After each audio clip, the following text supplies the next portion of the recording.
Bab 3. Metodologi penelitian. Yang pertama yaitu jenis penelitian. Penelitian ini menggunakan jenis penelitian tindakan kelas. Penelitian tindakan kelas adalah penelitian yang dilakukan secara sistematis relatif terhadap berbagai tindakan yang dilakukan oleh guru sekaligus sebagai peneliti. Sejak disusunnya perencanaan sampai penilaian terhadap tindakan nyata di dalam kelas, berupa kegiatan belajar mengajar untuk memperbaiki kondisi pembelajaran yang dilakukan. Penelitian ini dilakukan secara kolaboratif, dilakukan agar peneliti bisa bekerja sama dengan guru untuk mengatasi permasalahan yang terjadi di kelas. Dan subjek penelitian.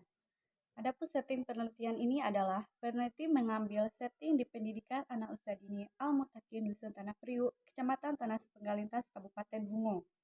Adapun subjek dari penelitian ini adalah anak didik kelompok B1 di pendidikan anak usia dini Al-Mutakin Dusun Tanah Priuk, tahun ajaran 2022, yang jumlah siswanya 13 anak, yang terdiri dari 7 laki-laki dan 6 perempuan. C. Prosedur penelitian. Penelitian ini menggunakan prosedur penelitian tindakan kelas menurut model Chemis and Taggart, dengan komponen-komponen pokok penelitian tindakan setiap siklusnya, yaitu perencanaan, tindakan dan pengamatan, refleksi. Jika belum mencapai hasil yang diharapkan, maka dilakukan kembali proses penelitian tersebut dengan melakukan perencanaan ulang dan tahapan proses yang sama seperti di siklus awal. Jenis dan sumber data.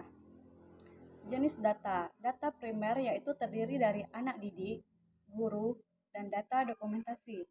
Sedangkan data sekunder yaitu terdiri dari absensi anak, perkembangan berbahasa meliputi keterampilan berbicara anak. Selanjutnya yaitu teknik pengumpulan data. Yang pertama yaitu observasi. Observasi biasa juga dikenal dengan pengamatan atau mengamati. Observasi merupakan pengamatan yang dilakukan terhadap kegiatan penelitian yang sedang dilaksanakan, sehingga mempunyai peranan yang sangat penting dalam penelitian tindakan kelas. Kemudian yang kedua yaitu wawancara. Wawancara merupakan aktivitas tanya jawab yang dilakukan secara verbal antara pewawancara dan responden, yang merupakan ahli atau orang yang dianggap bisa dapat memberikan informasi, keterangan, atau penjelasan terhadap hal-hal yang ingin diketahui. Kemudian yang ketiga yaitu dokumentasi. Dokumentasi yang digunakan dalam penelitian ini adalah berupa bahan yang tertulis ataupun dalam bentuk foto kegiatan pembelajaran, baik itu sebelum menggunakan metode bercerita dengan gambar maupun setelah menerapkan metode bercerita dengan gambar. Selanjutnya yaitu instrumen pengumpulan data.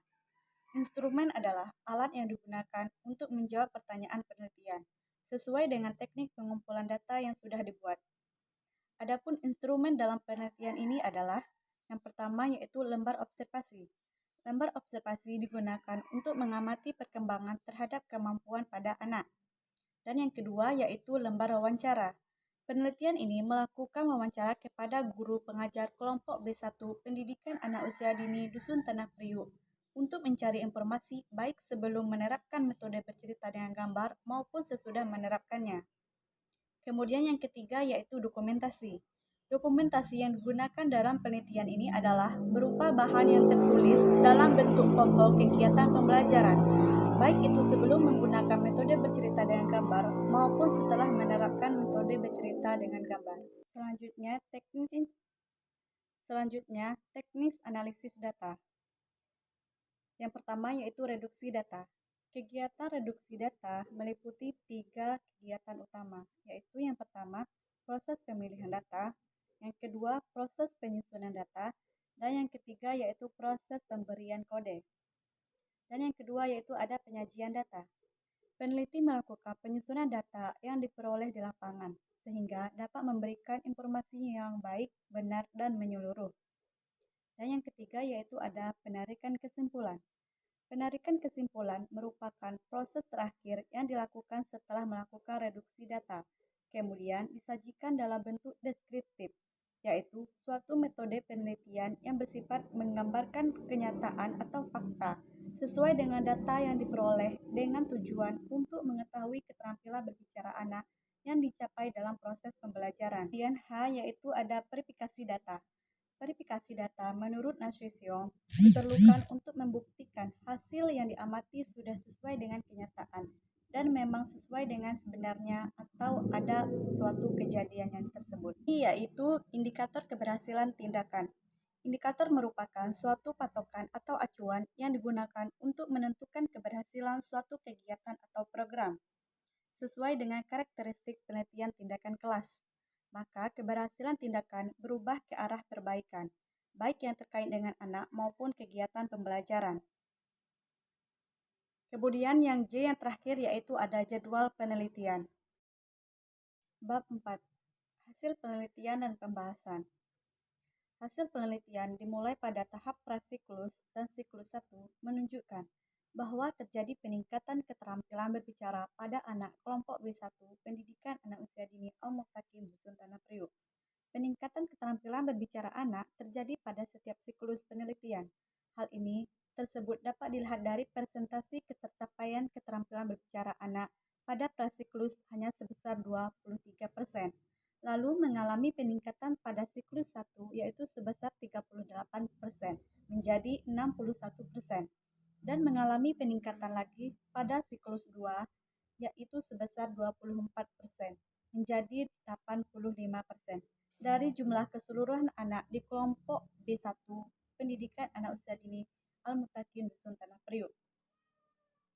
Berdasarkan hasil observasi terhadap peningkatan kemampuan berbicara anak di atas, melalui metode bercerita dengan gambar, anak dapat menyimak perkataan dari gurunya, dapat mengungkapkan pendapat, berani ikut serta dalam percakapan, dengan begitu akan menambahkan dan memperkaya pembendaharaan kosakata. Bab 5 penutup. A. Kesimpulan. Penelitian tindakan kelas dilakukan pada kelompok B1 pendidikan anak usia dini Al-Muttaqin Dusun Tanah Priuk berbekal dari kelemahan-kelemahan yang didapat pada proses pembelajaran melalui metode bercerita dengan gambar. Anak dapat menyimak perkataan dari gurunya, dapat mengungkapkan pendapat, berani ikut serta dalam kegiatan bercerita. Dengan begitu akan menambah dan memperkaya pembendaharaan kosakata. Tanggapan pada setiap proses akhir siklus selalu mengalami peningkatan. Dengan begitu, dengan diterapkan metode bercerita dengan gambar, menghasilkan peningkatan yang signifikan terhadap keterampilan berbicara anak. Berdasarkan penelitian yang diperoleh dari hasil observasi, dapat disimpulkan bahwa keterampilan berbicara anak juga meningkat. B. Saran. Berdasarkan hasil penelitian dan kesimpulan yang sudah dipaparkan, peneliti mengemukakan beberapa saran, yaitu yang pertama bagi anak, yang kedua bagi guru, dan yang ketiga yaitu bagi peneliti.